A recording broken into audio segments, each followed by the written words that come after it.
ये वाराणसी जनपद में एक जो बड़ा हत्याकांड हुआ है जिसमें दिन दहाड़े एक विद्यालय परिसर में अधिवक्ता पुत्र और छात्र हेमंत पटेल को गोली मार के हत्या की गई है। उस संदर्भ में आज वाराणसी हम आए थे, परिवार से मिले, गांव वालों से मिले और उनसे जो उनकी शिकायतें थी, जो मांग थी और उनका जो दुख था वो साझा करने के बाद आज पत्रकार बंधुओं के साथ मैंने बात करना उचित समझा और इसी संदर्भ में मैं आज यहाँ पर आई थी। मैम, बात की जाए तो सबसे बड़ी घटना हुई पहलगाम में आ रहा है। देखिए, पहलगाम जो एक घटना है वो हालांकि राजनीति से परे है, बहुत दुखद और हृदय विदारक है और निसंदेह जो लोग भी वहाँ पर मारे गए हैं, जो परिवारों ने अपने परिवारजनों को खोया है, उनके प्रति हमारी संवेदनाएं हैं। लेकिन दुख होता है ये सुनकर कि हमारे जो प्रधानमंत्री जी हैं वो हमारे ही देश को, नागरिकों को वहाँ पर पर्यटक मारे गए ऐसा कह रहे हैं, जबकि वास्तविकता है हमारी ही भारत की भूमि पर, हमारी ही भारत की प्रशासनिक सीमाओं के अंदर हमारे ही देश के नागरिकों का खून बहा है।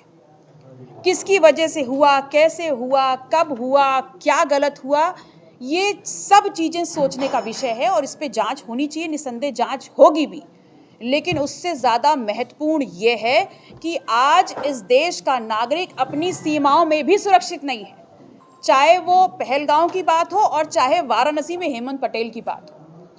अगर वहाँ पर संरक्षण मारने वालों को पाकिस्तान दे रहा है तो यहाँ पर जाति के नाम पर मारने वालों को संरक्षण भारतीय जनता पार्टी दे रही है। तो मेरा सवाल ये है कि दुश्मन वहाँ भी खुला घूम रहा है और दुश्मन यहाँ भी खुला घूम रहा है। आतंकवाद वो भी है और आतंकवाद ये भी है,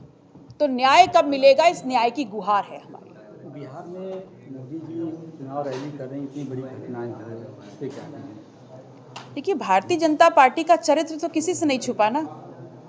उनके लिए घटनाएं जो हैं वो सिर्फ इसलिए होती हैं कि वो आ करके अपनी बड़ी बड़ी बातों को उजागर कर दें। अभी सबसे अहम ये है कि देश की आंतरिक सुरक्षा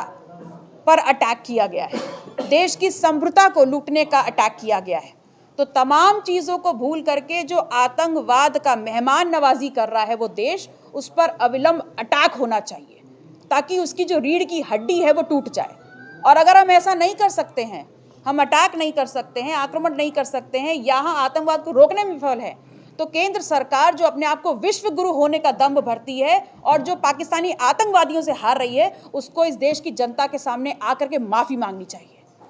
वाराणसी की बात करें, जो लगातार पिछली घटनाएं घटी हैं, लड़की के साथ सामूहिक दुष्कर्म का मामला आया, उस स्कूल में बच्चे को गोली मारी गई जिस स्कूल में पढ़ रहा है, तो क्या देख रहे हैं कि क्राइम व्यवस्था उत्तर प्रदेश की किस तरह देख रहे हैं, क्या कहेंगे पूरे मामले को लेकर? देखिए, ये सरकार हो या केंद्र की सरकार,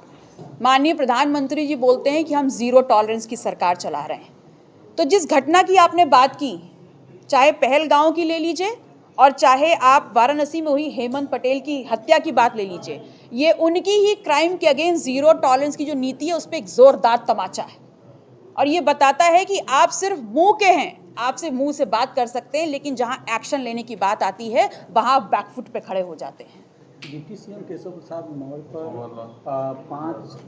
5 बार चुनाव लड़ने का फर्जी डिग्री का आरोप लगा है, कैसे आप देखती हैं? देखिए, आज ये बहुत महत्वपूर्ण नहीं है। आज महत्वपूर्ण ये है कि जिस विषय को लेकर के हम यहाँ बैठे हैं, ऐसे में हेमंत पटेल के साथ न्याय हो, परिवार के साथ न्याय हो और जो इस देश का कर्णधार था, भविष्य था, उस बच्चे की हत्या जिन लोगों ने की है उनको अविलंब गिरफ्तारी करते हुए उनके तमाम विद्यालय जो उन्होंने एक बिजनेस का सेंटर बना रखा उनको सीज किया जाए।